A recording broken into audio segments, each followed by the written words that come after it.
5해 동안 아들 하나 못 낳은 며느리를 어찌 며느리라 부르겠느냐? 그 자리는 오늘 밤 안으로 다른 이가 차지할 것이다. 시아버지의 한마디에 어린 세 딸이 어머니의 치마자락을 붙들고 울었습니다. 남편은 입을 다문 채 등을 돌렸고 첩 옥부는 새 비단 저고리 자락을 매만지며 콧대를 들어보였지요. 그러나 이 집안의 누구도 알지 못했습니다. 오늘 자기들이 쫓아낸 본처가 머지않아 자기들의 명주를 쥐고 돌아올 줄을. 구독과 좋아요를 눌러주시고 어디서 듣고 계신지 댓글에 남겨주세요. 그곳으로 행복과 사랑을 가득 담아 보내드리겠습니다. 자, 그럼 오늘도 감동적인 옛날 이야기 지금 바로 시작합니다. 옛날 옛적 충청도 청주 고을 어귀에 박씨 가문이 살았습니다. 원래는 장사로 일어선 신흥 부잣집이었지요. 청주 일대에서 곡식 장사로 큰 돈을 번 박만호 대감은 돈으로 양반 가산을 사들이고 한양 대갓집과 인척이 되려고 가진 애를 쓰던 인물이었습니다. 그 박 대감의 외아들 박상일에게 시집온 며느리가 바로 우리 이야기의 주인공 윤유연이었지요. 본처는 본디 외가 이 씨의 양녀로 자란 처녀였습니다. 외숙부 되시는 이근석 어른은 한양사헌부 정육품 감찰로 계셨고 외가는 비록 큰 가문은 아니나 점잖고 강직한 양반 가문이었지요. 박 대감은 그 외가의 양반격을 보고 굳이 윤유연을 며느리로 데려왔습니다. 본처가 시집 온 지 5해. 그동안 본처는 딸만 셋을 낳았습니다. 큰딸 명선이가 5살, 둘째 효순이가 3살, 막내 혜주가 이제 1살이었지요. 그러나 시댁에는 후사가 없으니 시어머니 정씨 부인의 눈빛은 날이 갈수록 차가워졌습니다. 이번엔 또 무엇을 핑계로 아들을 못 낳을 셈이냐. 친정에서 무슨 약을 잘못 먹었기에 이 모양이란 말이냐. 시어머니가 안방마루에서 던진 그 한마디의 본처는 그저 고개를 숙일 따름이었지요. 이 집안의 시집와 5해를 지내고도 사내 아이 하나 못 보았으니 어디 가서 우리 집안 며느리라 큰 소리 칠 수 있겠느냐. 부엌 일이라도 부지런히 해 그 죄를 갚을 일이지. 본처에게는 받아칠 말이 없었습니다. 남편 박상일은 그런 어미의 박대를 보고도 한마디 거들지 않았습니다. 양반 가문의 장가든 도령이라고는 하나 본디 효성이 깊다 못해 우유부단한 사내였지요. 부인, 어머님 말씀이 다 우리 집안 위함이요. 너무 마음에 두지 마시오. 남편의 그 한마디가 본처에게는 가장 큰 위로였지만 한편으로는 무거운 절벽이기도 하였지요. 시아버지 박만호 대감은 며느리를 직접 박대하시지는 않았으나 사랑채에서 본처를 마주칠 때면 늘 한 발자국 떨어진 곳에서 작은 한숨을 내쉬셨습니다. 그 한숨은 차라리 비수보다 무거웠지요. 사랑채에는 청주 일대 부자들과 한양 손님들이 드나들었고 그 자리에서 시아버지는 자주 이런 말씀을 흘리시곤 했습니다.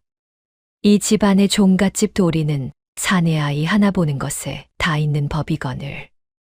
박 대감의 그 말은 누구를 직접 가리킨 것이 아니었지만 사랑채에 모인 누구나 그것이 본처를 두고 한 말임을 알았지요. 본처의 자리가 흔들리기 시작한 것은 한 해 전부터였습니다. 시댁 별당에 첩 옥분이 들어앉은 그날부터지요. 옥분은 본디 박 대감 댁에서 자란 종이었으나 자라면서 미모가 도드라져 도련님 박상일의 눈에 들어 첩 자리에 올랐습니다. 흰 살결에 짙은 눈썹, 도도한 콧날을 가진 옥분은 본처를 보면 마님이라 부르기는 하였으나 그 눈빛에는 늘 가시가 박혀 있었지요. 마님 별당의 도련님께서 친히 고르신 비단 한 필이 들어왔답니다. 분홍의 금실이 들어간 것이지요. 마님 옷보다 곱지요? 본처가 옥분의 눈을 피하자 옥분은 한 발 더 다가서며 살짝 웃어 보였지요. 마님 도련님께서 어제 별당에 친히 듭시어 늦도록 머무셨지요. 마님께선 안채에서 따님들 보시느라 모르셨지요? 옥분의 그 말투에는 늘 본처를 한 발자국 누르려는 욕심이 묻어 있었습니다. 본처는 그저 고개를 끄덕여 보일 뿐 한마디 받아치지 못했지요. 세 딸은 그래도 어미의 품을 떠나지 않았습니다. 큰딸 명선이는 어미를 닮아 눈동자가 깊었고 둘째 효순이는 어미 곁에 앉아 손가락을 따라 그리는 버릇이 있었지요. 막내 혜주는 늘 어미 등에 엎여 새근거렸습니다. 어머니, 왜 자꾸 한숨 쉬세요? 명선이가 물어오는 그 말에 본처는 그저 딸의 머리를 쓰다듬으며 가만히 웃을 뿐이었습니다. 본처의 가슴 한쪽에는 늘 무어라 풀어낼 수 없는 그늘이 한 자락 드리워져 있었지만 그것이 어디서 온 것인지 본처 자신도 알지 못하였지요. 그날도 본처는 마당 한쪽 햇살 좋은 자리에 앉아 명선이가 노는 모습을 가만히 바라보고 있었습니다. 명선이는 마당에서 주워온 작고 매끈한 돌멩이 하나를 들고 그 위에 손가락으로 무어라 글자를 따라 그리는 신용을 하고 있었지요. 명선아, 거기서 무얼 하느냐? 본처가 가만히 묻자 명선이는 환히 웃으며 답했습니다. 어머니, 명선이도 글자를 그려봐요. 어머니가 가르쳐 주신 글자를 따라 그리는 거예요. 명선이의 그 말에 본처의 가슴이 갑자기 덜컥 내려앉았습니다. 어디선가 본 듯한 광경이었지요. 어디선가 아주 오래전에 본처의 눈앞에 그날의 어떤 햇살이 천천히 다시 펼쳐지기 시작했습니다. 5살 무렵의 일이었지요. 그 시절 유연이는 아직 어린 딸이었습니다. 그때 본처가 살던 집은 청주 고을이 아니라 다른 어느 고을의 깊고 너른 한옥이었습니다. 본처의 어머니는 햇살 잘 드는 마루에서 본처를 무릎에 앉히고는 손바닥 위에 작고 동그란 무엇을 올려놓으셨지요. 그것은 도장이었습니다. 가문의 인장이었지요. 어머니는 그 도장을 본처의 작은 손바닥에 가만히 쥐어주시고는 도장 옆면에 새겨진 글자를 손가락으로 천천히 따라 그려주셨습니다. 유연아, 이 글자를 잊지 말거라. 어머니의 목소리는 평소처럼 부드러웠지만 그날따라 어딘가 가늘게 떨리고 있었지요. 이 글자는 우리 집안의 글자란다. 이 어미부터 어미의 어머니, 그 윗대까지 대대로 내려온 글자이지. 이 글자가 보일 때면 너는 외숙부님 말씀을 절대 잊지 말거라. 어린 본처는 그 글자가 무슨 뜻인지 알지 못했습니다. 그저 어머니의 손가락이 자기 손바닥 위를 따라 그리는 것이 간지럽고 좋아서 까르르 웃기만 했지요. 어머니, 이 글자가 우리 집 글자라고요? 어디 다른 데에도 이 글자가 있나요? 어머니는 그런 본처를 가만히 끌어안고는 한자 한자 또박또박 일러주셨습니다. 유연아, 잘 들어주거라. 피는 흙으로도 묻을 수 없으니 진실은 시간이 걸려도 반드시 드러나는 법이란다. 그 말이 어찌나 무거웠던지 어린 본처는 잠시 어머니의 얼굴을 올려다보았지요. 어머니의 눈에는 눈물이 한 방울 가득 차 있었습니다. 어머니, 왜 우세요? 어린 본처가 작은 손으로 어머니의 볼을 만지자 어머니는 빙그레 웃어 보이시며 본처의 손에서 도장을 거두어 다시 함 속에 넣으셨습니다. 아무것도 아니란다. 어미가 잠시 햇살이 너무 밝아서 그랬지. 그러고는 본처의 머리를 한참 쓰다듬으셨지요. 어머니, 왜 외갓집에 가야 해요? 어머니랑 같이 살면 안 돼요. 어머니는 본처의 작은 두 손을 꼭 모아 주시고는 가만히 웃으셨습니다. 유연아, 어미가 너를 보내는 것은 살리고자 함이란다. 외숙부님 댁에 가면 외숙부님께서 어미 대신 너를 살뜰히 보살피실 게야. 어미는 너 가는 곳까지 마음으로 따라가마. 어머니, 외숙부님이 어떤 분이세요? 이 어미의 친오라버니이시지. 어떠한 일이 있어도 너를 친자식처럼 지켜주실 분이란다. 그러니 외갓집에 가거든 외숙부님 말씀을 어미 말처럼 들어주거라. 그 다음 날 새벽 본처는 어머니가 내준 옷고름 단단한 비단옷을 입고 어떤 늙은 노복의 등에 업혀 외갓집으로 가는 길을 떠났지요. 외숙부 이근석 어른의 댁이었습니다. 본처는 어머니의 얼굴을 그날 새벽 본 것이 마지막이었지요. 본처는 외갓집에서 외숙부 어른의 양녀로 자랐습니다.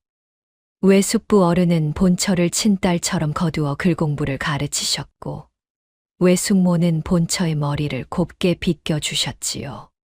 외숙부 어른은 본처에게 글자를 가르치실 때마다 늘 같은 말을 하셨습니다. 유연아, 글자란 사람의 자리를 보여주는 것이란다. 누가 어떤 글자를 쓰느냐를 보면 그 사람이 어디 핏줄에서 나왔는지가 보이지. 외숙부의 음성에는 늘 깊은 무게가 깔려 있었지요. 이 외숙부가 내 어머니께 약속드렸느니라. 너를 외갓집 핏줄로 호적하고 친딸처럼 기르리라고. 그러니 외갓집을 친정으로 알고 살아가거라.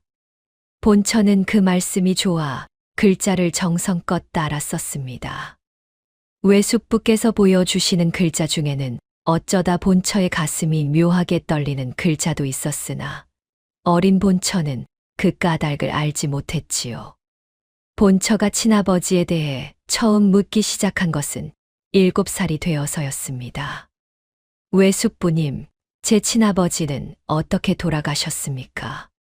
외숙부 어른은 한참을 침묵하시다가 본처의 머리를 가만히 쓰다듬으시며 한 번만 짧게 답하셨지요. 내 친아버지께서는 누명을 쓰고 가셨다. 다른 일은 내가 잘하거든 차차 알게 될 것이다. 본처는 그 이상 묻지 못했습니다. 외숙부 어른의 그 음성에는 더 묻지 말라는 무게가 있었지요. 내가 외숙부 말을 잘 따라 잘하거든 언젠가 내 친아버지께서 어떤 분이셨는지 다 일러줄 날이 올 것이야. 그때까지는 외갓집을 친정으로 알고 어미의 얼굴을 가슴에 묻어두거라. 외숙부의 그 한마디는 어린 본처의 가슴에 깊이 박혔지요. 세월이 흘러 본처가 17이 되던 해, 박씨 가문에서 혼담이 들어왔습니다. 외가의 양반격을 본 시댁이 인척이 되기를 청한 것이지요. 외숙부 어른은 한참을 망설이시다가 결국 혼인을 허락하셨고 본처는 박씨 댁 며느리가 되었습니다. 그러나 본처는 어머니가 그날 보여주신 그 도장도 글자도 마지막에 들려주신 그 한마디도 시집와 5해를 지내는 동안 까맣게 잊고 살았지요. 피는 흙으로도 묻을 수 없으니 진실은 시간이 걸려도 반드시 드러나는 법. 그 말의 무게를 본처가 다시 떠올리게 될 줄. 그날의 햇살 밝은 마루에서는 어머니도 어린 본처도 그 누구도 짐작하지 못했습니다. 가만히 마당을 내려다보던 본처는 명선이의 손끝에서 또렷이 새겨지는 글자 하나를 보고는 천천히 두 눈을 감았습니다. 어머니가 그날따라 그려주셨던 그 글자가 본처의 잊혀진 가슴 한구석에서 천천히 다시 떠오르고 있었지요. 별땅의 첫 옥분이 안방을 차지할 듯한 기세는 그날 이후로 더욱 또렷해졌습니다. 박만호 대감이 별땅으로 가는 발걸음이 잦아졌고 시어머니 정씨 부인은 옥분을 부엌에 두는 대신 안채 마루에 들이기 시작했지요. 노복들도 옥분의 눈치를 보았고 옥분은 그 모든 시선을 비단 자락 매만지듯 받아 넘겼습니다. 마님, 이번에 새로 들어온 비단이 참으로 곱지요. 분홍의 금실이 들어간 것은 별당으로, 옥색은 안방으로 가는 것이라 들었습니다. 옥분의 그 말은 본처의 자리가 어디로 옮겨갈지를 미리 일러주는 것이었지요. 본처는 그저 옥색 비단을 손으로 가만히 짚어보았을 뿐이었습니다. 박 대감의 사랑채에서는 한양에서 내려온 손님들이 모이는 자리가 더 잦아졌습니다. 박 대감, 이 집안 후사가 늦으니 어찌하실 작정이오? 본처에게 아들이 안 보이면 첩에게 기대해야 하는 법 아니겠소. 청주 일대에서 곡식 중매를 하던 한 부자가 술잔을 기울이며 던진 말이었지요. 박 대감은 한참 그 잔을 매만지다가 천천히 한마디를 흘리셨습니다. 종갓집 도리는 핏줄을 잇는 데 있는 법이지. 며느리 자리가 한 사람의 차지로 영구히 정해진 것은 아니라 보네. 박 대감의 그 말이 사랑채를 한순간 조용하게 만들었지요. 그 자리에 모인 누구나 그것이 무슨 뜻인지 알아들을 수 있었습니다. 그러던 어느 늦봄 아침이었습니다. 본처가 안방에 들어가 보니 시어머니가 옥분을 무릎 가까이에 앉히고 무어라 도란도란 이야기를 나누고 계셨지요. 옥분아, 이 집안 후사 일이 늦어지니 사실 내 가슴이 너무 답답하다. 너는 도련님 곁에서 정성을 다하고 있느냐? 옥분은 시어머니의 손을 두 손으로 가만히 받쳐 들고 답하였지요. 마님, 소첩이 정성을 다해도 도련님께서는 본처 안방에 더 자주 드십니다. 다만 요즘은 별당에 계시는 시각이 길어진 듯하기는 합니다. 시어머니의 입가에 천천히 미소가 떠올랐습니다. 이 집안대를 잇는 일은 본처 한 사람만의 일이 아니란다. 내가 도련님께 사내 아이 하나만 안겨드린다면 이 시어미가 너를 안방으로 들여놓을 것이다. 본처는 마루 끝 기둥 뒤에서 그 한마디 한마디를 다 듣고 말았지요. 가슴이 칼로 찢기는 듯하였습니다. 그러나 본처는 한마디도 받아치지 못하였습니다. 그저 가만히 마당으로 돌아가 새근거리는 막내 해주를 가슴에 안고 앉아 있었지요. 어머니, 왜 그러세요? 어머니 손이 떨려요. 큰딸 명선이가 본처의 손등에 작은 손을 올려놓고 물었습니다. 본처는 한참을 침묵하다가 그저 명선이의 머리를 쓰다듬을 뿐이었지요. 며칠 뒤 본처는 외숙부 어른께 편지 한 통을 띄웠습니다. 외숙부님, 시댁의 사정이 심히 어렵사옵니다. 별당의 첩이 안방을 넘보고 시어머님께서는 후사일로 마음을 옥분에게 더 두시는 듯하옵니다. 소녀, 아무 말도 못하고 있사오나 가슴이 답답할 따름이옵니다. 본처가 그 편지를 노복편에 붙인 다음 날 외숙부 어른의 답신이 도착하였지요. 유연아, 시댁 일은 며느리 된 자의 도리로 인내하는 것이 본분이다. 다만 어떤 일이 있더라도 너의 자존을 지켜라. 이 외숙부가 한양에서 늘 너의 안위를 살피고 있느니라. 무슨 일이 생기거든 즉시 사람을 보내거라. 본처는 그 답신을 가슴에 품고 한참을 울었습니다. 시어머니의 박대는 그 후로 더욱 노골적이 되었습니다. 오늘부터 안채 부엌일은 며느리가 챙겨라. 옥분이는 별당에서 도련님 시중 드는 것만으로도 손이 모자라니. 부엌일이라고는 시집 와서 한 번도 손에 잡아보지 않은 본처였지만 본처는 한마디 거역하지 않고 부엌으로 나갔지요. 그 처사는 본처를 노비처럼 부리려는 것이었으나 본처는 시어머니의 입에서 더 거친 말이 나오기 전에 차라리 손을 움직이는 편을 택했습니다. 마님 손이 너무 고와 부엌 가마솥은 이렇게 잡으시는 것이 아니랍니다. 부엌의 늙은 노비가 가만히 본처의 손을 거두며 가르쳐 주었지요. 그 노비의 손길에 묻어나는 정이 본처에게는 시어머니의 밥상보다 따뜻하였습니다. 옥분의 행동은 점점 더 대담해졌습니다. 어느 한낮 본처가 안방을 잠시 비운 사이 옥분이 안방 문턱을 넘어 들어와 보료에 앉아 있었지요. 본처가 돌아와 보니 옥분이 본처의 빗을 손에 들고 거울 앞에 앉아 머리를 매만지고 있었습니다. 마님, 안방의 빛이 참 곱지요. 별당의 빛과는 다른 무게가 있습니다. 본처는 그 자리에 잠시 말을 잃었지요. 옥분이 천천히 일어나 빗을 본처에게 돌려주며 한 번 더 빙긋 웃어 보였습니다. 마님, 자리는 비워두면 누군가 차지하는 법이지요. 옥분의 그 한마디가 본처의 가슴을 깊이 찔렀지만 본처는 그저 빗을 받아들고 가만히 고개를 끄덕여 보일 뿐이었지요. 남편 박상일은 그 무렵부터 본처의 안방에 잘 들지 않게 되었습니다. 본처가 어쩌다 사랑채 마루에서 남편을 마주쳐도 남편은 어머니의 시선을 살피며 한 발자국 떨어진 곳에서 짧은 인사만을 건넬 뿐이었지요. 부인, 어머님께서 부엌일을 맡기셨다고 들었소. 너무 무리하지 마시오. 본처는 남편의 그 한마디에 한참 답을 못하였습니다. 부엌일을 시킨 것이 어머니의 처사라는 것을 남편도 알면서 본처를 위해 한마디 거들지 않은 것이었지요.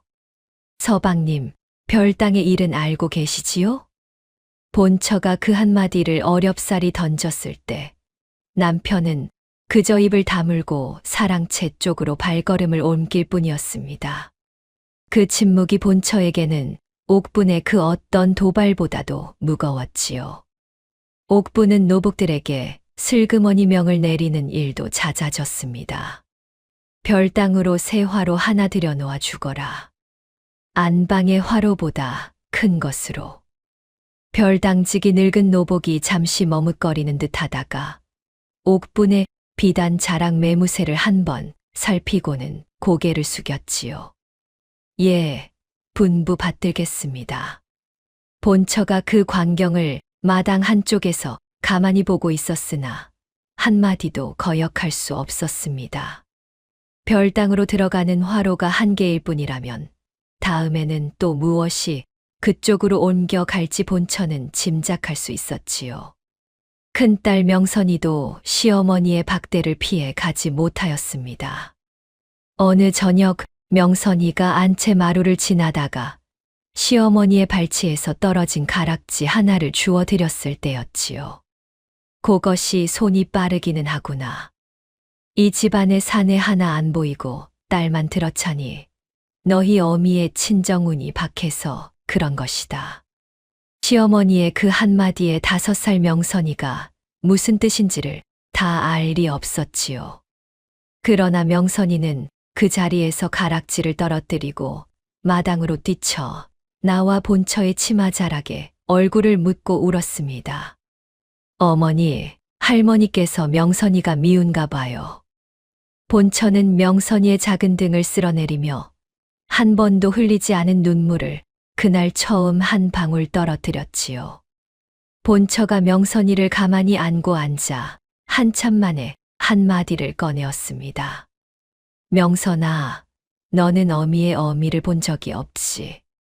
어미도 어미의 얼굴을 자주 떠올리지는 못한단다. 그러나 어미의 어미는 너희 외할미가 되시지.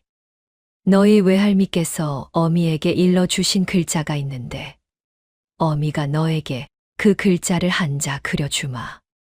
명선이가 눈물 어린 얼굴을 들어 본처를 올려다보았습니다. 어머니, 그 글자가 어떤 글자예요? 본처는 마당의 흙바닥에 손가락으로 한자를 가만히 따라 그렸지요. 그러나 그 글자가 무엇이었는지 본처 자신도 또렷이 떠오르지 않아 손가락이 가다 멈추기를 거듭하였습니다.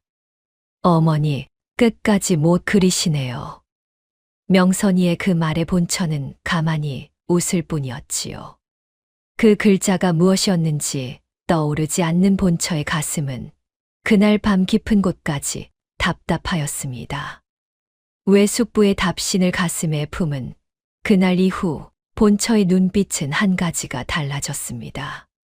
전과 같이 시어머니 앞에서는 고개를 숙이고 옥분 앞에서도 한마디 받아치지 않았지만 본처의 가슴 한쪽에는 어떤 단단한 한 자락이 자리 잡기 시작한 것이지요. 자존을 지키라. 외숙부의 그 한마디가 본처의 발걸음을 한 발자국씩 단단하게 만들어 주었습니다. 그날 밤 시댁의 모두가 잠든 시각. 본처는 마당 한쪽에 가만히 나와 앉아 어두운 하늘을 올려다보고 있었습니다. 별이 듬성듬성 박힌 밤이었지요. 가슴 속 깊은 데서 어떤 한마디가 다시 떠올랐습니다. 피는 흙으로도 묻을 수 없으니 진실은 시간이 걸려도 반드시 드러나는 법이란다. 어머니의 그 한마디였지요. 5살 무렵에 들은 한마디가 어른이 되어 잊고 지내던 그 말이 어찌 그 밤 다시 본처의 가슴에 그렇게 또렷이 새겨져 오는지 본처 자신도 알 수 없었습니다. 본처는 가만히 두 손을 모아 쥐고 한마디를 흘렸습니다. 어머니, 이 유연이가 어머니의 그 말씀을 이제야 알아듣겠습니다. 다만 그날 밤 본처는 한 가지를 마음 깊은 곳에 새겼지요. 이 집안에서 무슨 일이 닥쳐오더라도 어머니의 그 한마디만은 가슴에 묻지 않으리라. 사흘 뒤의 일이었습니다. 박만호 대감이 사랑채로 본처를 불러들였지요. 본처는 옥색 저고리를 단정히 여미고 사랑채로 들어가 시아버지 앞에 엎드렸습니다.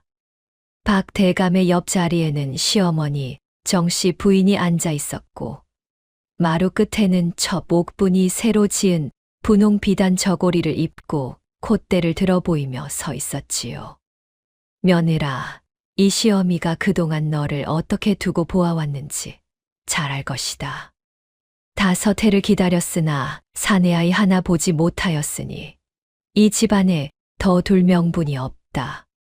시어머니의 그 한마디에 본처가 잠시 입술을 깨물었지요. 옥부는 그 뒤에서 살짝 미소를 흘리며 한마디를 보탰습니다. 마님 마음 무거우시겠지만 이것이 이 집안 도리가 아니겠사옵니까? 소첩이 마님 자리를 잘 보살피겠사옵니다. 옥분의 그 한마디에 박 대감이 고개를 한번 끄덕여 보이시며 본처에게 돌아앉으셨지요. 5해 동안 아들 하나 못 낳은 며느리를 어찌 며느리라 부르겠느냐. 그 자리는 오늘 밤 안으로 다른 이가 차지할 것이다. 박 대감의 그 한마디에 본처의 가슴은 한순간 텅 비었지만 본처는 한마디도 받아치지 못하였습니다. 그저 가만히 엎드린 채 한참을 침묵하다가 천천히 고개를 들어 한마디를 흘렸지요. 분부 받들겠사옵니다, 아버님. 본처의 그 음성에는 떨림이 없었습니다. 외숙부 어른의 답신을 가슴에 품어둔 그날 이후 본처의 음성은 어딘가 단단해져 있었지요. 박 대감의 눈매가 잠시 흔들렸으나 박 대감은 곧 옥분 쪽으로 시선을 돌리시며 한마디를 더 하셨습니다. 오늘부터 안방은 내 차지가 될 것이다. 며느리는 친정으로 돌아가 거기서 딸들과 살아라.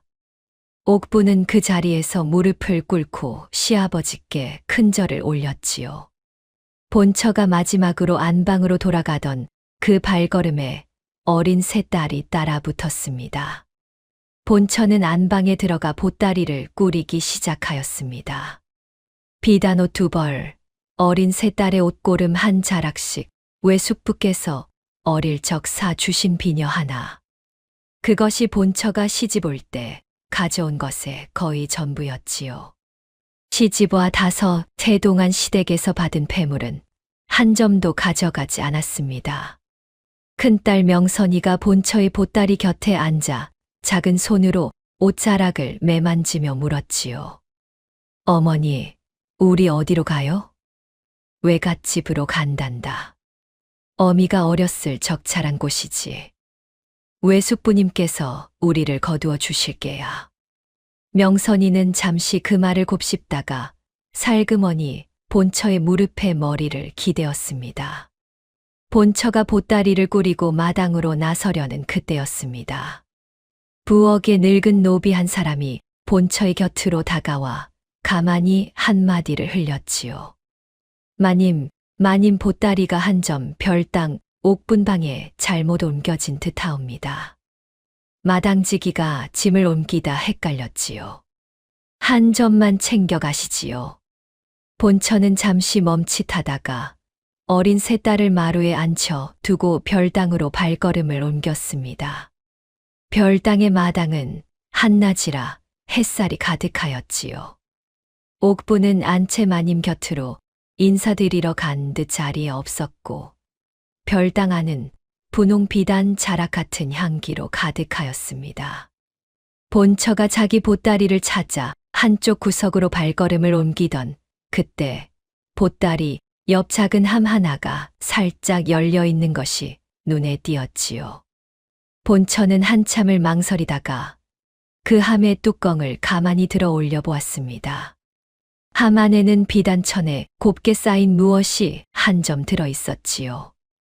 본처가 그 비단천을 풀어보니 안에서 작고 동그란 도장 한 점이 굴러 나왔지요. 가문의 인장이었습니다. 본처의 손이 그 자리에서 떨리기 시작하였습니다. 도장 옆면에 새겨진 글자는 본처가 마당의 흙바닥에 손가락으로 그리려다 끝까지 못 그렸던 그 글자였지요. 어머니가 5살 본처의 손바닥에 가만히 따라 그려주셨던 그 글자. 피는 흙으로도 묻을 수 없으니 진실은 시간이 걸려도 반드시 드러나는 법. 어머니의 그 한마디가 본처의 가슴을 한순간에 가득 채웠습니다. 본처는 그 도장을 비단천에 다시 쌓아 자기 보찜 깊은 곳에 가만히 넣었지요. 그러고는 별당 마당을 한 번도 뒤돌아보지 않고 본체로 돌아왔지요. 그날 오후 본처는 어린 세 딸을 데리고 시댁의 대문을 나섰습니다. 큰딸 명선이가 본처의 한 손을 잡았고 둘째 효순이가 다른 한 손에 매달렸습니다. 막내 혜주는 어미 가슴에 안겨 새근거리고 있었지요. 시댁 노복 한 사람이 보따리를 짊어지고 따라 나섰습니다.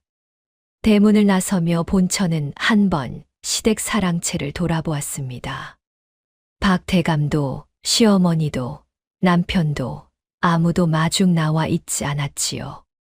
마루 끝에 옥분만이 새 비단 자락을 매만지며 본처의 뒷모습을 빙긋 웃으며 바라보고 있었습니다.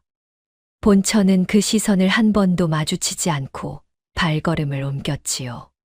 청주에서 외숙부 어른의 한양 자택까지는 사흘 길이었습니다.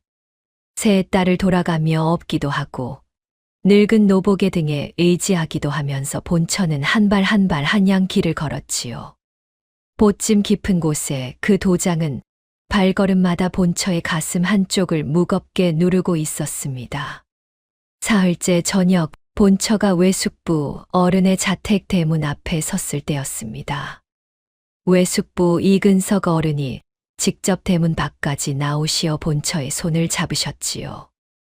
유연아, 어찌 이리 마른 모습으로 왔느냐.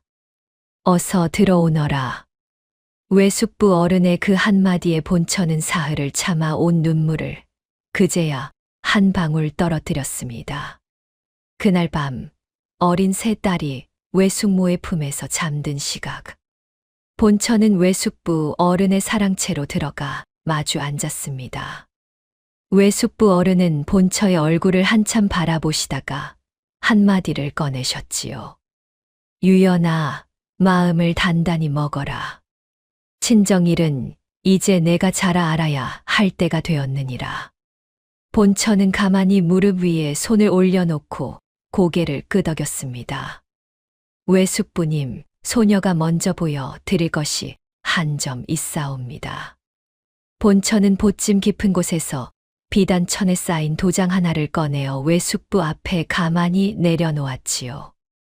외숙부 어른의 손이 그 자리에서 떨리기 시작하였습니다.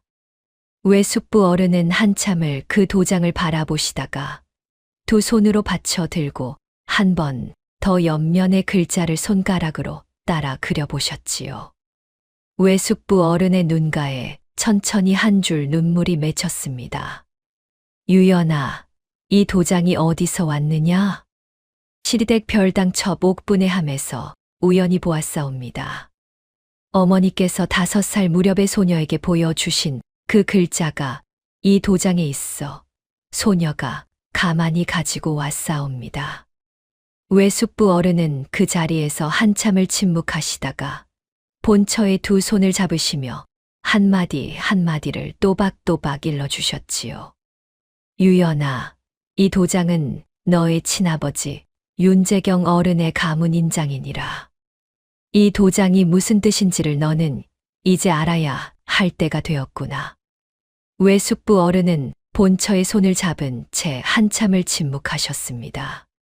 사랑채의 등잔불이 가만히 흔들리고 있었지요. 내 친아버지 윤재경 어른께서는 충청도 일대에서 청렴한 학자로 이름이 높으셨다. 본처는 어른의 음성에 가만히 귀를 기울였지요. 17해 전 누군가가 어른께 영모 누명을 씌웠지. 어른은 능지처참을 당하셨고 친정 가문은 멸문되고 말았느니라. 본처의 손이 그 자리에서 떨려왔습니다. 외숙부님, 그러면 어머니께서는? 내 어머니께서는 친아버지 처형 소식을 들으시고 그 자리에서 자결하셨느니라. 그러면 큰오라비는 어떻게 되셨사옵니까? 내 큰오라비 윤재성은 그날 도피하여 행방을 알 수 없게 되었지. 살았는지 죽었는지조차 이 외숙부도 모른다. 본처의 가슴이 한순간에 무너져 내렸습니다. 본처는 외숙부 어른의 손을 꼭 잡으며 한마디를 어렵사리 흘렸지요. 외숙부님, 그 누명을 씌운 자가 누구이옵니까? 외숙부 어른은 한참을 침묵하시다가 천천히 한마디를 꺼내셨습니다. 그것은 아직 이 외숙부도 단정 짓지 못하였느니라.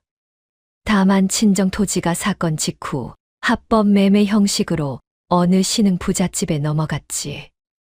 그 매매가 정상거래였는지 누명 사건과 한 통속이었는지를 이 외숙부가 사헌부 감찰의 권한으로 오랫동안 살펴왔다. 본처가 그 한마디를 가만히 곱씹다가 한 번 더 어렵사리 입을 열었지요. 외숙부님, 그 신흥 부잣집이 어디였사옵니까? 외숙부 어른의 눈매가 잠시 흔들렸습니다. 외숙부 어른은 본처의 얼굴을 한참 바라보시다가 천천히 한마디를 흘리셨지요. 청주의 박씨 가문이었느니라. 본처의 가슴이 그 자리에서 멎는 듯하였습니다.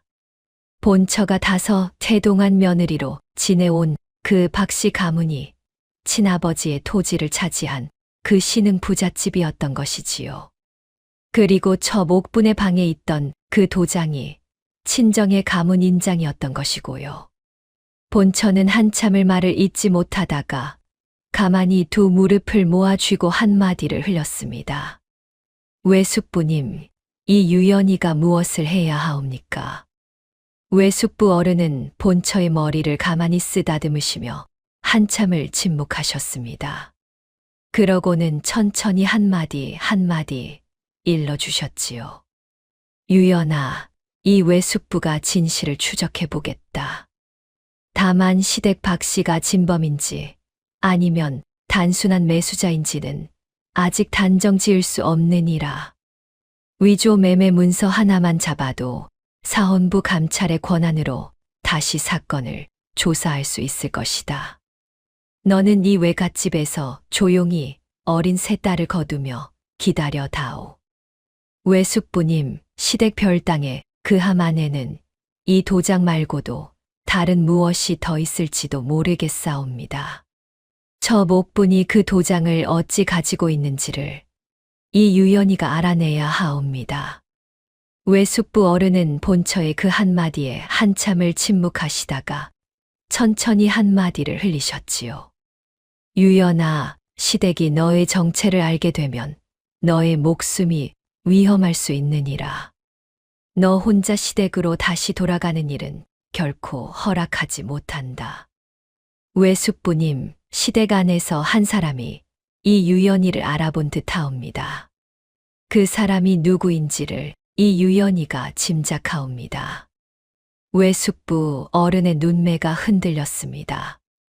본처는 가만히 한 번 더 입을 열었지요. 외숙부님, 이 유연이도 가만히 외갓집에만 머물 수는 없겠사옵니다. 무엇이라도 한 자락 손을 보태야 하옵지요. 외숙부 어른은 한참을 침묵하시다가 본처의 손을 가만히 잡아주셨습니다. 본처의 가슴 한쪽에는 그저 기다리기만 할 수 없는 어떤 단단한 한 자락이 자리 잡고 있었지요. 다음 날 아침, 본처는 외숙부 어른께 한 번만 청을 올렸습니다. 외숙부님, 어머니의 무덤이 어디에 있사옵니까? 소녀, 어머니께 한 번 인사 올리고 싶사옵니다. 외숙부 어른은 한참을 침묵하시다가 천천히 고개를 끄덕여 보이셨지요. 한양에서 한나절 길의 어느 산기슭에 너의 어머니 무덤이 있느니라. 친정 멸문 직후 이 외숙부가 친누이의 시신을 청주에서 한양 가까이로 모셔와 거두었지. 사람을 붙여주마. 다녀오너라. 그날 오후 본처는 어린 명선이만 데리고 어머니 무덤이 있는 산기슭으로 발걸음을 옮겼습니다. 어머니 무덤 앞에 서니 본처의 가슴은 한순간에 5살 무렵으로 돌아갔지요. 어머니가 본처를 무릎에 앉히고 도장 글자를 따라 그려주시던 그날의 햇살이, 그 따스한 온기가 무덤 앞에서 다시 펼쳐졌습니다. 어머니, 유연이가 왔사옵니다. 본처는 무덤 앞에 무릎을 꿇고 가만히 한마디를 흘렸습니다. 어머니께서 그날 보여주신 그 글자가 어디 있는지를 이 유연이가 이제야 알았사옵니다. 어머니의 그 한마디 피는 흙으로도 묻을 수 없으니 진실은 시간이 걸려도 반드시 드러나는 법이라 하시던 그 한마디를 유연이가 이제 가슴에 품고 살겠사옵니다. 명선이가 본처의 곁에 서서 작은 손으로 무덤의 흙을 가만히 매만졌지요. 어머니, 이 무덤 안에 어머니의 어머니가 계세요. 그렇단다, 명선아. 너희 외할머니께서 여기 잠들어 계시지. 명선이는 잠시 그 말을 곱씹다가 흙바닥에 작은 손가락으로 무엇인가 한자를 가만히 그려보았습니다. 그 손가락이 그리는 글자가 본처가 어머니의 무릎 위에서 따라 그렸던 그 글자와 똑 닮아 있었지요. 본처의 눈에 천천히 눈물이 차올랐습니다. 명선아, 그 글자를 잊지 말거라. 어미도 잊지 않으마. 본처는 그 자리에서 마음 깊은 곳에 한 가지를 단단히 새겼습니다. 이제 더는 침묵하지 않으리라. 외숙부 어른의 추적이 끝나기를 그저 기다리지 않으리라. 어머니께서 그날 도장을 노비에게 맡겨 두시면서까지 지키려 하셨던 그 진실을 이 유연이가 직접 끌어내리라. 본처가 어머니 무덤에서 일어나 한양 외숙부 댁으로 돌아가던 그 발걸음에는 시집와 5 해 동안 한 번도 보이지 않던 어떤 단단한 자락이 있었지요. 어린 명선이가 그 발걸음 옆에서 작은 손을 본처의 손에 꼭 끼우고 따라 걸었습니다. 그날 저녁 외숙부 어른의 사랑채에서 본처는 외숙부 앞에 다시 마주 앉아 한마디를 꺼냈습니다. 외숙부님, 이 유연이도 진실을 끌어내는 일에 한 자락 손을 보태고자 하옵니다. 시댁 안의 사정은 외숙부님보다 이 유연이가 잘 알고 있사옵니다. 외숙부 어른은 본처의 그 한마디에 한참을 침묵하시다가 천천히 한 번 고개를 끄덕여 보이셨지요. 외숙부 어른의 자택에서 한 달이 지난 어느 새벽이었습니다. 대문 밖에서 어떤 발자국 소리가 가만히 멎었지요. 외숙부 어른께서 사람을 보내 일찍 일어나 계셨다가 직접 대문을 여셨습니다.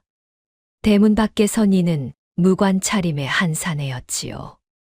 햇볕에 그을린 단단한 얼굴의 왼쪽 눈썹 위 흉터가 한 자락 또렷이 새겨져 있었습니다. 이근석 어른 자택이 맞사옵니까? 그렇네만 누구신가? 사내는 한참을 침묵하시다가 천천히 한마디를 꺼냈습니다. 소인은 함경도 절도사 휘하에서 무관으로 종사하는 자이옵니다. 본명은 윤재성이라 하옵니다. 외숙부 어른의 손이 그 자리에서 떨려왔지요. 윤재성이라 하였느냐? 그러면 너는? 외숙부님, 이 재성이가 17년 만에 외숙부님 댁대문을 두드렸사옵니다. 외숙부 어른은 한참을 그 자리에 서 계시다가 두 손으로 사내의 어깨를 잡고 한참을 말을 잇지 못하셨습니다. 본처는 그날 아침 안채에서 막내 해주를 안고 마루로 나서던 길이었습니다. 대문 안으로 들어선 그 무관의 모습을 본 본처의 가슴이 갑자기 덜컥 내려앉았지요. 무관의 왼쪽 눈썹 위 흉터가 본처의 가슴 한구석에 잠들어 있던 어떤 기억을 한순간에 흔들어 깨웠습니다. 오라버니이옵니까? 본처가 어렵사리 흘린 그 한마디에 무관의 눈매가 천천히 무너져 내렸지요. 유연아. 윤재성이 한 발 본처에게 다가서며 그 한 글자를 흘렸습니다. 본처는 그 자리에서 막내 해주를 가만히 마루에 내려놓고 큰 오라비의 가슴에 얼굴을 묻으며 한참을 흐느꼈지요. 오라버니 살아 계셨군요. 유연아, 이 오라비가 어찌 살아 너에게 이렇게 늦게야 오는지 죄스럽기 한이 없구나. 큰 오라비가 본처의 머리를 쓰다듬으며 한참을 말을 잇지 못하셨습니다. 본처는 한참 만에 큰 오라비의 흉터를 손가락으로 가만히 따라 그렸지요. 오라버니, 이 흉터는 그날 그 흉터지요. 어렸을 적에 이 유연이가 오라버니께 던진 돌멩이에 다치신. 그래, 유연아. 이 흉터를 보고 내가 나를 알아볼 줄 이 오라비도 알았다. 어머니께서 늘 이 흉터를 만지시며 너에게 오라비의 표식이라 일러주시던 그 흉터지. 본처의 눈에서 그제야 오랫동안 참았던 눈물이 한꺼번에 흘러내렸습니다. 그날 저녁 외숙부 어른의 사랑채에서 세 사람이 마주 앉았지요. 재성아, 너는 어찌 살아남았느냐? 외숙부 어른의 그 물음에 큰 오라비가 한참을 침묵하시다가 천천히 입을 여셨지요. 외숙부님 친정이 멸문되던 그날 소인은 마침 청주에서 한나절 길의 산사에 글 공부를 다녀오는 길이었사옵니다. 어머니의 노복한 사람이 산길에서 소인을 막아 세우고 친정의 변고를 일러주셨지요. 그 노복께서 소인을 가까운 절에 숨기시고는 다시 산을 내려가신 후 소식이 끊어지셨사옵니다. 그 후로 너는 어디에 계셨느냐? 절에서 1년을 숨어 지내다 삼위승 차림으로 강원도 산속을 떠돌았사옵니다.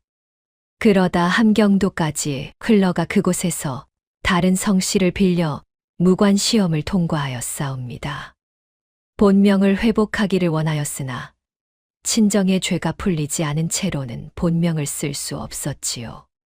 본처는 큰 오라비의 한마디를 가만히 듣고 있었습니다. 오라버니, 그러면 어찌 이제 와 외숙부님 댁을 찾으셨사옵니까? 큰 오라비는 잠시 침묵하시다가 외숙부 어른을 한번 바라보고 본처에게 답하셨지요. 유연아, 이 오라비가 절도사 휘하에서 적장 사건 하나를 추적하던 중 그 적장의 옛 거래처가 청주 박씨 가문이라는 단서를 잡았다. 그 박씨가 친정의 토지를 합법 매매로 차지한 그 박씨와 같은 가문이라는 것을 알게 되면서 친정 사건과 박씨가 한 통속일지 모른다는 의심이 커졌지. 외숙부 어른의 눈매가 그 자리에서 굳어졌습니다. 재성아, 그 적장이 누구더냐? 외숙부님, 그것은 아직 단정 짓지 못하옵니다. 다만 그 적장의 함경도 사람 하나가 청주 박만호와 17년 전 거래한 흔적이 있어 위조 매매 사건과 한 통속이라는 가능성이 큰 듯하옵니다. 외숙부 어른은 한참을 침묵하시다가 본처를 한번 바라보시며 천천히 고개를 끄덕여 보이셨습니다. 이제 세 사람의 길이 한자리에서 만났구나. 유연이가 별당함에서 가지고 온 도장이 박 씨의 정체를 가리킨다면 재성이의 함경도 단서가 그 박 씨가 친정을 무너뜨린 자라는 사실을 잇는 다리가 될 것이다. 본처는 외숙부 어른과 큰오라비의 손을 한 번씩 잡으며 한마디를 흘렸지요. 외숙부님, 오라버니, 이 유연이도 한 자락 손을 보태겠사옵니다. 시댁 안사정은 이 유연이가 가장 잘 알고 있사옵니다. 그날 밤 세 사람은 한 가지 계획을 세웠습니다. 큰 오라비 윤재성은 본명을 숨긴 채 청주로 내려가 박 대감 사랑채 손님으로 가장하여 시댁 사정을 정탐하기로 하였지요. 외숙부 어른은 사헌부 감찰의 권한으로 17년 전 친정 토지의 매매 문서 사본을 다시 살펴보기로 하셨습니다. 본처는 외갓집에서 어린 세 딸을 거두며 친정 옛 노복들 행방을 수소문하기로 하였지요. 그 후 한 달 동안 세 사람의 각자 한 자락 손이 부지런히 움직였습니다. 큰오라비는 곡식 거래를 빙자해 박 대감 사랑채에 한 차례 발걸음을 들였지요. 박 대감은 큰오라비의 단단한 풍채를 보고 한양 손님으로 후하게 대접하였지만 큰오라비의 본명을 알아보는 자는 시댁 안에 한 사람도 없었습니다. 다만 그 자리에서 큰오라비의 눈에 한 사람이 또렷이 들어왔지요. 별당의 첩 옥분이었습니다. 옥분이 사랑채 마루를 지나가던 그 모습에 큰오라비의 가슴 한 구석이 잠시 흔들렸지요. 옥분의 눈매에 어디선가 본 듯한 기색이 한 자락 묻어 있었기 때문이었지요. 큰오라비는 그 자리에서 한참을 옥분의 모습을 지켜보았습니다. 옥분이 박 대감 곁에 다가서며 무어라 작은 음성으로 한마디를 흘리는 모습이 어머니 곁에서 시중 들던 어느 노비 하나의 모습과 한 자락 닮아 있었지요. 큰오라비가 외갓집으로 돌아와 그 한마디를 흘렸을 때 본처의 가슴이 한순간에 멎는 듯하였습니다. 오라버니, 그러면 옥분이가 친정에서 살아남은 그 노비의 딸이라는 것이옵니까? 유연아, 아직 단정 짓지 못한다. 다만 옥분의 어미가 친정 멸문 직후 시댁에 흡수된 노비 가운데 하나일 가능성이 크다. 어머니의 시중을 들던 옥선이라는 노비 하나의 얼굴을 이 오라비가 어렴풋이 기억하고 있지. 그 노비의 눈매가 옥분의 눈매와 똑 닮았다. 본처는 그 한마디에 한참을 말을 잇지 못하였지요. 그 도장을 옥분이 어찌 가지고 있었는지에 대한 한 가지 답이 그 한마디 안에 들어 있었기 때문이었습니다. 외숙부 어른의 추적도 한 자락씩 풀려가고 있었습니다. 유연아, 17년 전 친정 토지의 매매 문서 사본을 사헌부 보관소에서 한 점 찾아내었다. 매수자가 박만호 본인이 아니라 박 대감의 사촌 한 사람으로 적혀 있었지. 그러나 그 사촌은 사건 직후 곧 죽었고 토지가 다시 박만호의 손으로 넘어가는 과정이 너무 빠르다.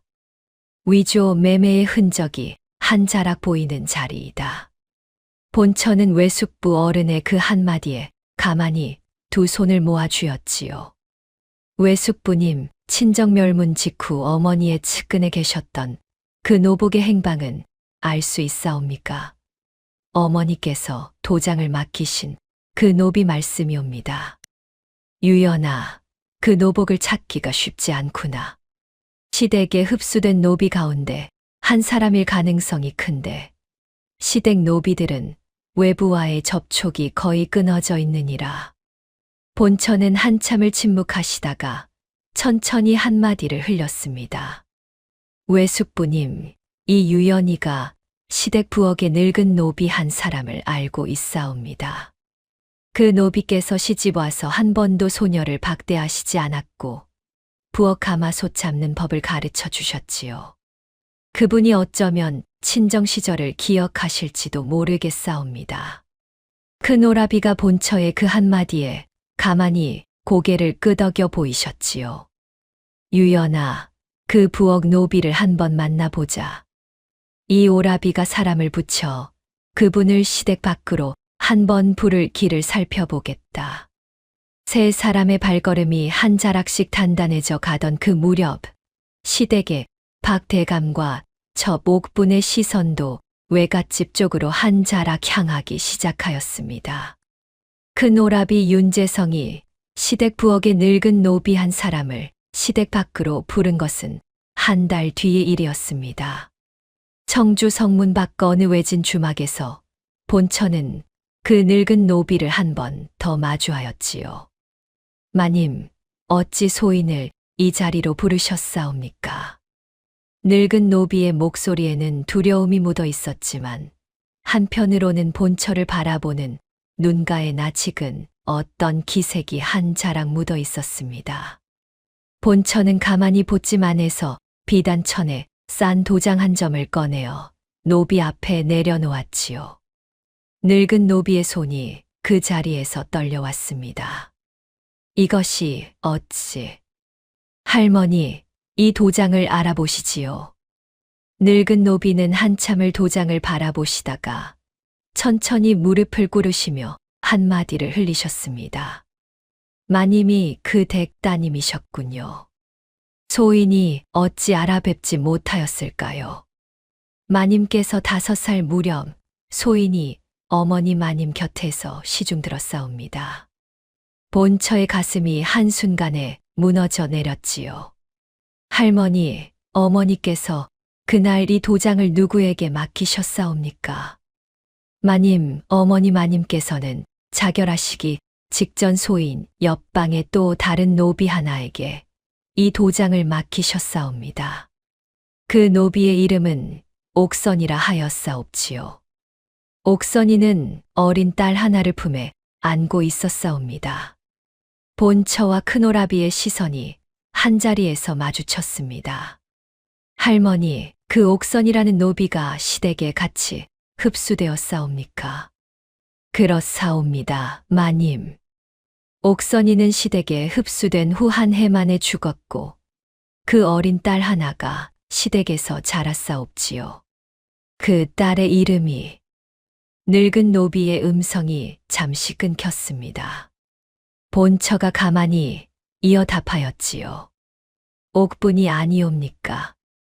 늙은 노비는 한참을 침묵하시다가 천천히 고개를 끄덕여 보이셨습니다. 본처의 가슴이 그 자리에서 한순간에 멎는 듯 하였지요. 저 목분이 친정 옛 노비의 딸이라는 것이, 그리고 도장이 옥분의 어미 손에서 옥분에게 이어진 것이라는 것이 마침내 그날 밤 한 자락 또렷이 드러난 것이었습니다. 할머니, 옥분이가 이 도장을 가지고 있는 것을 시댁에 누가 알고 있사옵니까? 시댁에 누구도 모르옵니다. 옥선이가 죽기 전 그 도장을 어린 옥분이의 함에 깊이 넣어두었지요. 옥분이는 그 도장이 친정 가문의 인장이라는 것을 어밉게 들어 알고 있을 뿐이옵니다. 시댁 어른들께는 입을 다물고 있사옵지요. 큰 오라비가 그 자리에서 한참을 침묵하시다가 한마디를 흘리셨지요. 옥분이가 진실을 알면서도 시댁에 침묵한 것은 자기 출신을 시댁에 들키면 친정 잔당으로 처분받을 두려움 때문이었구나. 본처는 한참을 두 손을 모아 쥐고 앉아 있었습니다. 오라버니, 그러면 옥분이는 적도 아니고 아군도 아니옵니까? 유연아, 옥분은 자기 살 길만을 살피는 자다. 자기 이익을 위해서는 친정 마님의 딸까지도 시댁 어른들께 일러 바칠 자이지. 적이라 보아야 한다. 그 무렵 외숙부 어른께서도 한 자락 결정적 단서를 잡으셨습니다. 유연아, 17년 전 토지 매매 문서 사본을 다시 살피던 중 매매 문서의 글씨체가 박만호 대감의 친필 글씨체와 한 자락 닮은 자리가 있다는 것을 알아내었다. 매매 증인 자리에 박 대감의 사촌 이름이 적혔지만 그 글씨를 박 대감 본인이 직접 쓴 흔적이 있다. 본처와 큰오라비가 외숙부 어른의 그 한마디에 한자리에 모여 앉았지요. 외숙부님, 그 단서로 위조 매매를 단정 지을 수 있사옵니까? 유연아, 단정 짓기에는 박 대감의 친필 표본이 한 점 더 필요하구나. 시댁의 어떤 문서에 박 대감의 친필이 또렷이 남은 한 점만 잡으면 된다. 큰오라비가 그 한마디에 한 번 고개를 끄덕여 보이셨지요. 외숙부님, 이 재성이가 청주 박 대감 사랑채에 한 차례 더 발걸음을 들일 작정이옵니다. 박 대감의 친필 한 점만 가져오면 되겠사옵지요. 세 사람의 발걸음이 한 자락 단단해진 그 자리에서 본처는 가만히 어머니의 무덤이 있는 산기슭 쪽을 바라보았습니다. 진실이 한 자락 한 자락 풀려 가고 있었지요. 어머니께서 그날 도장에 새기셨던 그 무게가 17년 만에 다시 햇살 아래로 나오고 있었습니다. 그러나 본처는 알지 못하였지요. 본처가 외갓집에 머물면서 부지런히 진실을 추적하고 있다는 사실이 시댁 안 옥분의 귀에도 이미 한 자락 들어가 있다는 것을. 옥분은 본처가 별당에서 그 도장을 가져갔다는 것을 그날 즉시 알아챘습니다. 함을 다시 살피니 도장이 사라진 것이지요.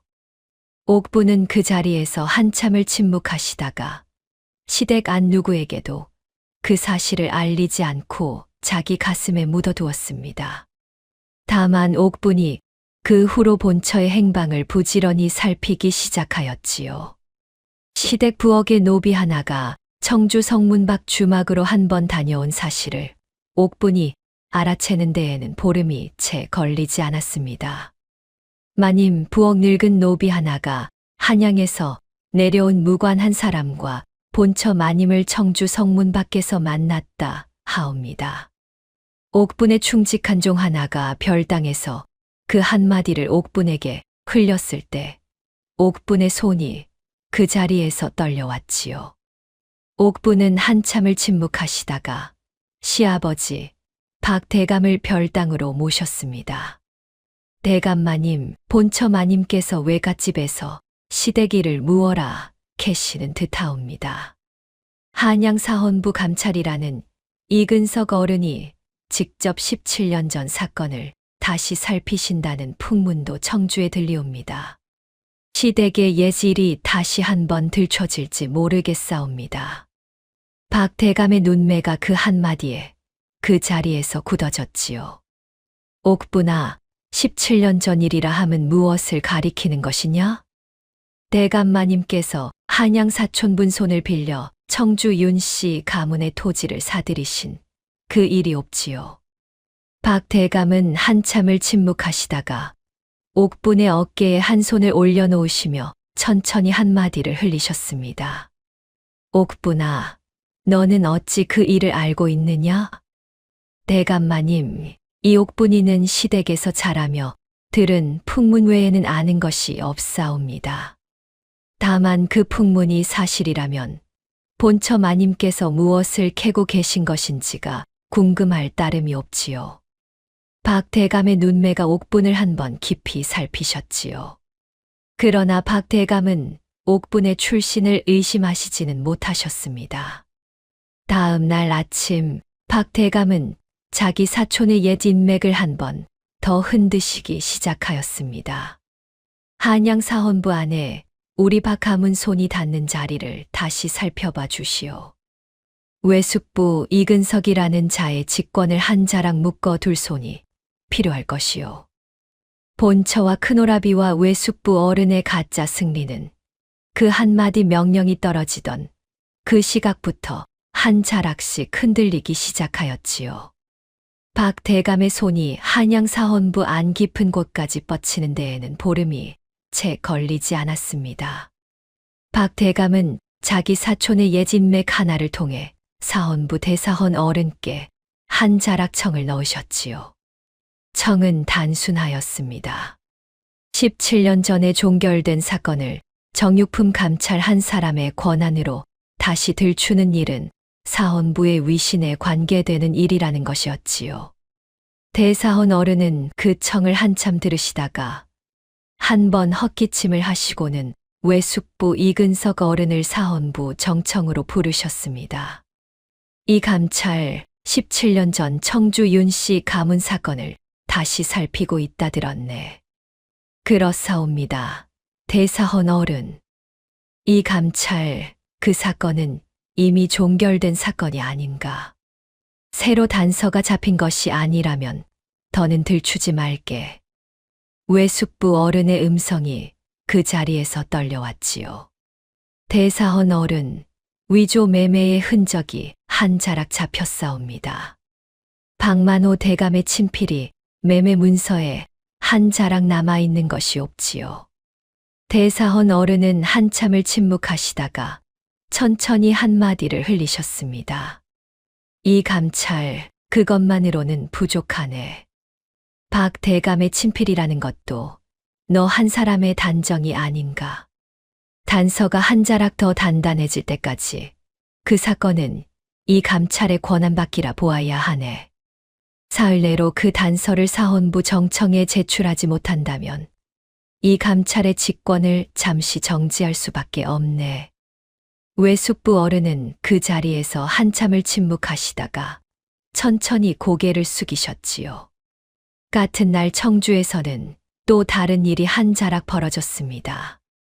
박 대감의 명을 받은 별당직이 늙은 노복 하나가 시댁 부엌에 그 늙은 노비를 시댁 뒷마당으로 부르셨지요. 할미, 자네가 청주 성문 밖 주막에서 본처 마님을 만났다는 풍문이 있는데 사실인가? 부엌 노비는 한참을 침묵하시다가 천천히 고개를 떨구셨습니다. 대감 마님께서 자네의 그 발걸음이 시댁의 비밀을 밖으로 흘려보낸 것이라 들으시고 한참 분노하셨네. 자네는 오늘부터 시댁 부엌에 들 수 없네. 시댁 노비 명단에서 자네의 이름이 지워질 것이네. 함경도의 어느 산골 마을로 보내질 것이니 그리 알게. 부엌 노비는 그 한마디에 한참을 무너지듯 앉아 계시다가 천천히 노복의 손에 끌려 시댁 뒷문 밖으로 사라지셨지요. 본처가 그 소식을 외갓집에서 듣게 된 것은 다음 날 오후의 일이었습니다. 외숙부님 부엌 할머니께서 함경도로 끌려가셨다 하옵니다. 그분께서 어머니의 마지막 사연을 다 일러주신 분인데 본처의 음성이 그 자리에서 무너져 내렸지요. 외숙부 어른은 한참을 침묵하시다가 본처의 손을 잡으시며 천천히 한마디를 흘리셨습니다. 유연아, 사헌부에서도 한 자락 압박이 들어왔구나. 사흘 안에 박 대감의 친필 표본을 한 점 더 잡지 못하면 이 외숙부의 직권이 잠시 정지될 것이다. 본처의 가슴이 그 자리에서 한꺼번에 무너져 내렸지요.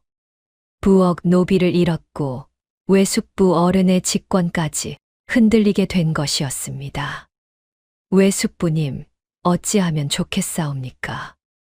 유연아, 큰오라비가 한 번 더 청주 박 대감 사랑채에 발걸음을 들이려 했으나 박 대감이 한양 손님 출입을 한 자락 막았다는 풍문이 들리는구나. 시댁 안으로 들어가는 길이 한 자락씩 막혀가고 있어. 그날 밤 외갓집의 사랑채에서 세 사람이 다시 한자리에 모여 앉았습니다. 큰 오라비의 얼굴이 그 자리에서 굳어 있었지요. 외숙부님, 유연아, 한 가지 더 무거운 일이 있사옵니다. 오라버니, 무엇이옵니까? 내가 청주 박대감 사랑채를 한번 더 살피러 갔으나 박대감의 사람들이 내 정체를 알아본 듯하다. 단단한 풍채의 왼쪽 눈썹 위 흉터를 가진 무관 하나가 박대감을 정탐한다는 풍문이 시댁 안에 돌고 있다지. 본처의 가슴이 한 자락 더 내려앉았습니다. 오라버니, 그러면 박대감이 오라버니의 본명을 알아챈 것이옵니까? 아직은 단정 짓지 못한다. 다만 본명까지는 못 잡았어도 누군가가 청주 박 가문을 들여다본다는 것은 박대감이 알게 되었지. 그리고 박대감이 그 누군가가 친정에 살아남은 자손일지를 의심하기 시작하였다. 외숙부 어른과 큰오라비와 본처가 그 자리에서 한참을 침묵하셨습니다. 외숙부님, 옥분이는 어찌하올는지요? 옥분이가 시댁에 이 유연이가 도장을 가져간 사실을 끝내 일러 바치면 시댁이 소녀의 정체까지 알아챌 수 있사옵니다. 재성아, 옥분이가 끝내 그 사실을 일러 바치지 않을 가능성도 한 자락 있다. 옥분이 자기 출신이 친정 노비라는 것이 시댁에 알려지면 옥분이도 친정 잔당으로 처분받을 수 있느니라. 옥분이는 자기 살 길이 무엇인지를 살피는 자이지. 그 한마디가 한 자락 위로가 되었으나 본처의 가슴 한쪽은 여전히 무거웠지요. 이튿날 새벽 외갓집 대문 밖에서 또 한 자락 발자국 소리가 들렸습니다. 박대감이 한양사헌부 인맥을 통해 외숙부 어른의 자택을 한 자락 감시하기 시작한 것이었지요. 외갓집의 문턱을 드나드는 자들의 명단이 박대감 손에 한 자락씩 들어가고 있었습니다. 본처의 어린 세 딸이 외갓집 마당에서 노는 것조차 외숙모가 한 번 더 살피게 된 것이었지요. 유연아, 어린 명선이가 어제 외숙모와 마당에 나갔다가 외갓집 대문 밖 사람들의 시선을 한참 받았다 하더구나. 어린 세 딸을 한 자락 더 깊이 살펴야 할 것 같다.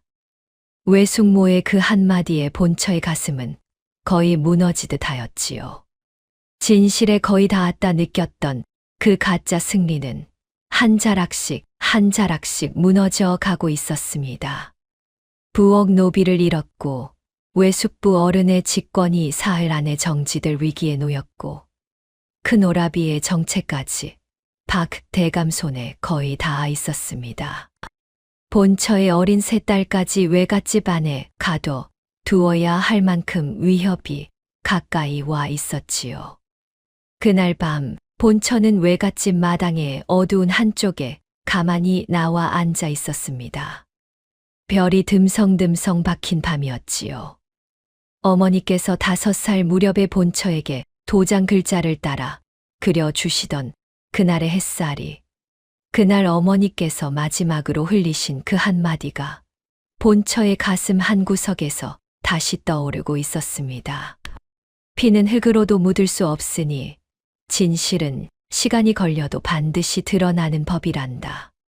어머니의 그 한마디였지요. 그러나 본처의 가슴 한쪽에서는 또 다른 한마디가 그 한마디를 덮어 가고 있었습니다. 이대로 무너져 버리는 것은 아닐까. 어머니의 그 한마디가 끝내 햇살 아래로 나오지 못하는 것은 아닐까. 본처의 두 손이 무릎 위에서 가만히 떨려왔지요. 그 자리에서 본처는 한 번 더 한마디를 흘렸습니다. 어머니, 이 유연이가 어찌하면 좋겠사옵니까? 대답은 어두운 하늘에서 한 점도 내려오지 않았습니다. 본처는 그저 가만히 두 손을 모아 쥐고 한참을 그 자리에 앉아 있을 뿐이었지요. 그 어두운 밤, 본처는 마당의 차가운 흘바닥에 가만히 무릎을 꿇고 앉아 있었습니다. 가슴 한쪽에서 어머니의 한마디가 한 번 더 떠올랐지요. 피는 흙으로도 묻을 수 없으니 진실은 시간이 걸려도 반드시 드러나는 법이란다. 본처는 그 한마디를 가만히 두 입술 사이로 따라 흘렸습니다. 그러자 가슴 한쪽에서 또 다른 한마디가 한 자락 일어났지요. 이 유연이가 무너지면 어머니의 그 한마디도 함께 무너질 것이다. 무너지더라도 한 번은 더 일어서야 한다. 본처는 천천히 두 무릎을 펴고 일어섰습니다. 어두운 하늘에서 별이 한 점 가만히 떨어지고 있었지요. 이튿날 새벽 외갓집 대문이 한 번 더 두드려졌습니다. 큰 오라비가 사흘 길의 함경도에서 한달음에 한양으로 다시 돌아오신 것이었지요. 큰 오라비의 손에는 한 자락 작은 두루마리 하나가 단단히 쥐어져 있었습니다. 외숙부님, 유연아. 한 자락 단서를 가져왔사옵니다. 큰 오라비가 두루마리를 펼치자 그 안에는 한 통의 옛 서찰이 한 자락 들어 있었지요. 이것은 함경도의 어느 옛 적장이 17년 전 청주 박만호 대감과 주고받은 서찰이옵니다. 그 적장이 죽은 후 그의 옛 노복 한 사람이 보관하고 있었던 것을 소인이 한참을 추적하여 한 점 가져왔사옵니다. 이 서찰의 글씨가 박만호 대감의 친필이 없지요. 외숙부 어른이 그 서찰을 한참 살피시다가 한마디를 흘리셨습니다. 재성아, 이 글씨가 사헌부에 있는 위조, 매매 문서의 글씨와 한 자락 똑 닮았구나. 박 대감의 친필이 단정되었다. 본처와 외숙부 어른과 큰 오라비의 얼굴에 그 자리에서 한 자락 빛이 돌았지요. 외숙부님, 이 단서로 사헌부 직권 정지를 막을 수 있겠사옵니까? 유연아, 사헌부 안에 박 대감 손이 닿은 자리가 있어 사헌부만으로는 부족할 것이다. 한 사람을 더 거쳐야 하느니라. 누구이옵니까, 외숙부님? 외숙부 어른은 한참을 침묵하시다가 천천히 한마디를 흘리셨지요. 좌이정 김혁중 어른이시다. 너의 친아버지 윤재경 어른의 학당 동문이셨느니라. 17년 전 친정 처형 이후로 한참 친정 사연을 가슴에 묻어 두신 분이지. 이 외숙부가 어른께 한번 청을 넣어보겠다. 그날 오후 외숙부 어른은 좌이정 김혁중 어른의 자택으로 직접 발걸음을 옮기셨습니다. 좌이정 어른은 외숙부 어른께서 가져오신 도장과 매매 문서 사본과 적장 서찰을 한참 살피시다가 한 줄 눈물을 천천히 흘리셨지요. 이 도장이 그 윤가의 인장이로구나. 윤재경, 그 사람이 누명으로 갔다는 것을 내가 17년을 가슴에 묻고 살았네. 진실이 늦었으나 한 자락 햇살을 보겠구나. 좌이정 어른은 그 자리에서 단호히 한마디를 흘리셨습니다. 이 감찰, 내가 임금께 친히 진언하겠네. 17년 전 사건의 재조사를 청할 것이네. 임금께서 들어주실 것이라 믿네. 이튿날 아침 좌이정 어른은 임금 앞에 무릎을 꿇고 한 자락 진언을 올리셨지요.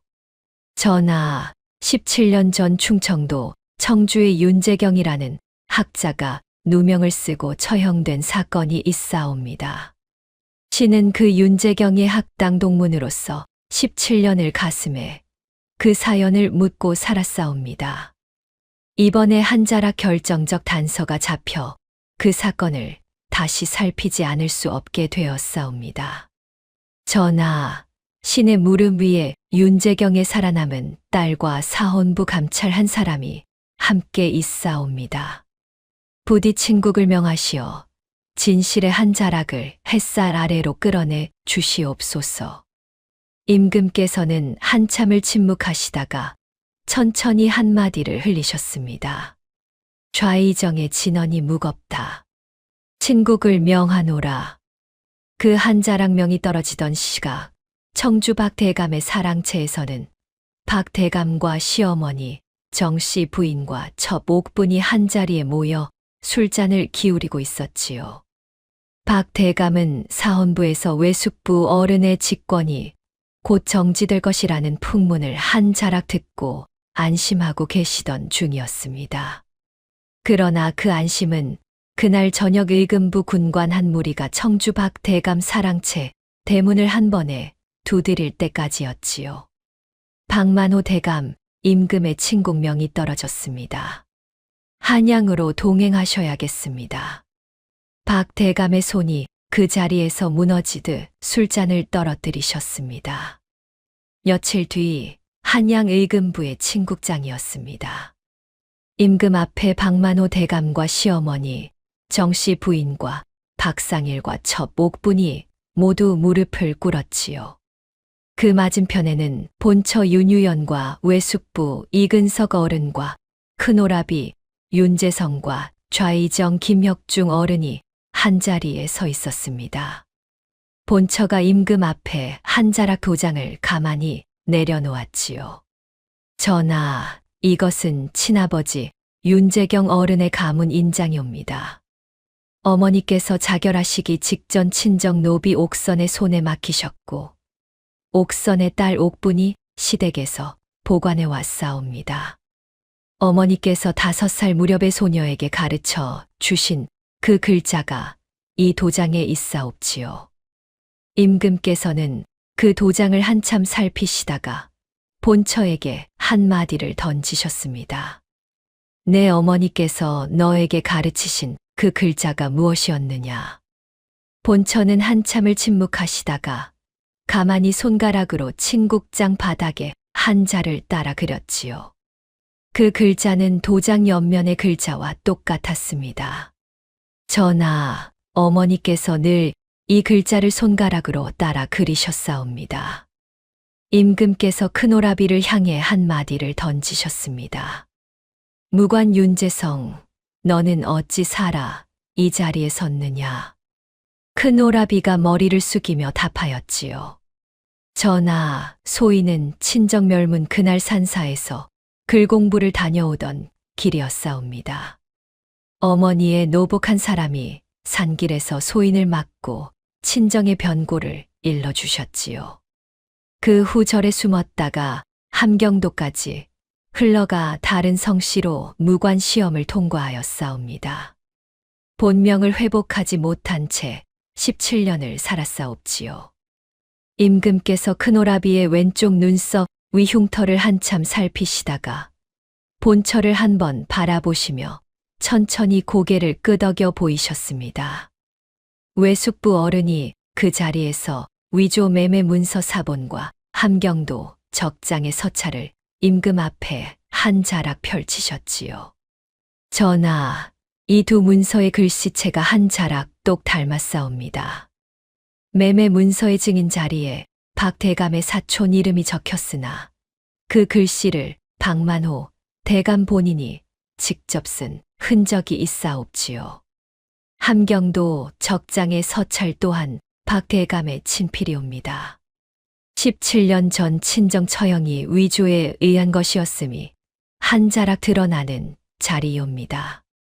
임금께서 박 대감을 향해 한마디를 던지셨습니다. 박만호, 너는 무어라 답하겠느냐? 박 대감은 한참을 침묵하시다가 어렵사리 한마디를 짜내셨지요.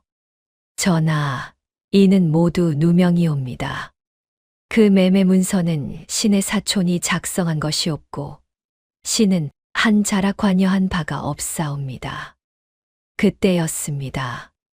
친국장 한쪽 끝에서 한 사람이 가만히 무릎을 꿇으며 앞으로 나섰지요. 함경도로 끌려가시던 시댁 부엌의 그 늙은 노비였습니다. 큰오라비가 함경도에서 적장 서찰을 가져오던 그 길에 그 노비를 한 자락 다시 모셔온 것이었지요. 전하, 소인은 17년 전 친정마님 곁에서 시중을 든 노비였사옵니다. 친정멸문 그날 박만호 대감이 직접 친정 본가에 들어 매매 문서를 손수 작성하시는 모습을 소인이 한 자락 보았사옵니다. 그날 박 대감의 친필이 분명하옵지요. 박 대감의 얼굴이 그 자리에서 무너져 내렸습니다. 임금께서 한참을 침묵하시다가 천천히 한마디를 흘리셨지요. 박만호 17년 전 윤재경의 처형이 너의 위조, 누명에 의한 것이로구나. 너의 사촌은 이미 죽었으나 너는 살아죄를 갚아야 할 것이다. 박만호를 능지처참하라. 정씨 부인은 공신가의 노비로 강등하고 박상일은 3,000리밖에 위리 안치하라. 첩옥부는 친정 노비 출신이면서도 진실을 침묵한 죄로 차명에 처하노라.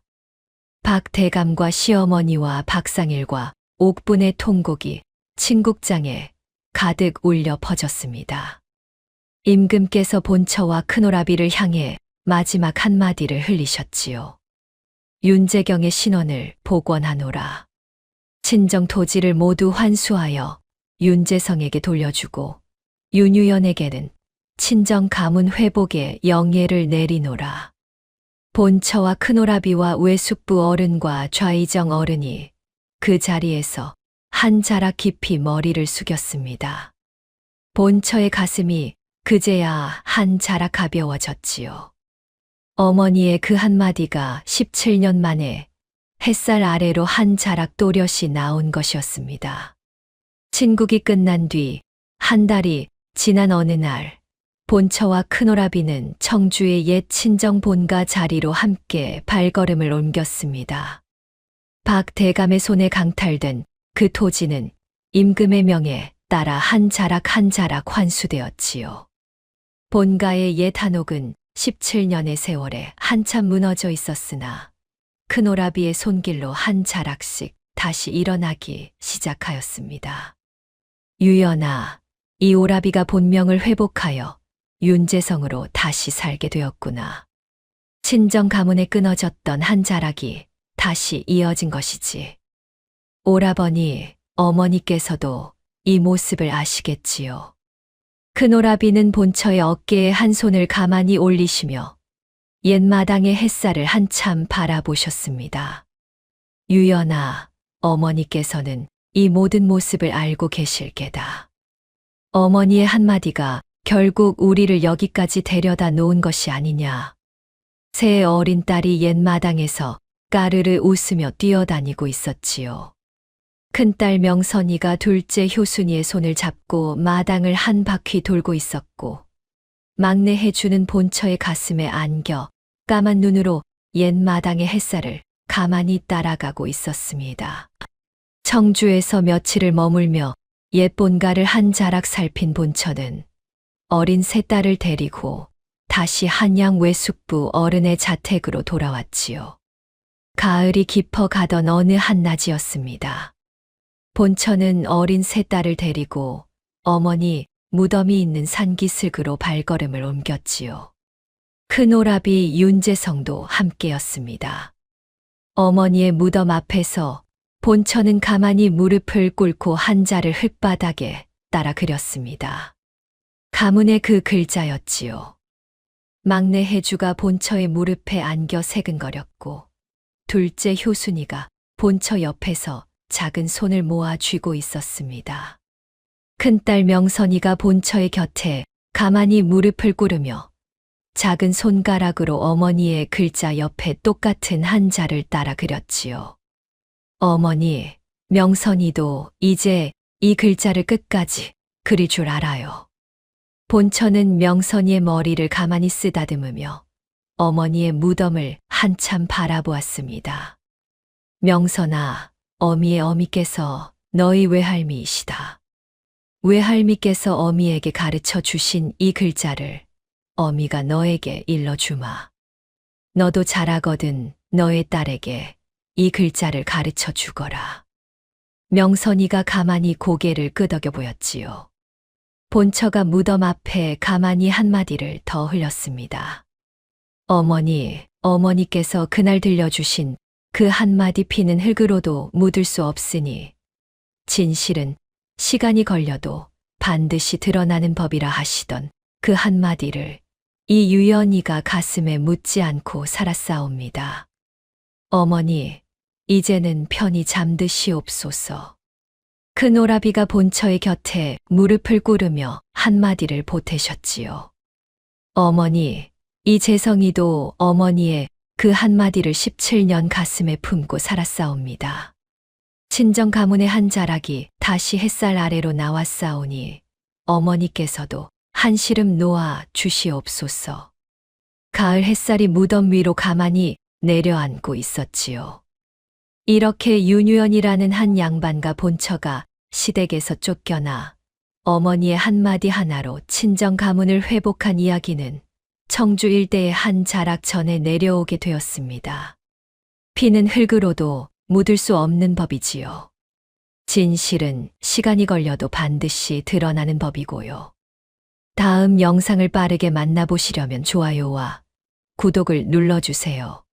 지금 화면에 나오는 더 재미있는 영상들도 함께 해주세요. 그럼 모두 행복한 하루 보내세요. 감사합니다.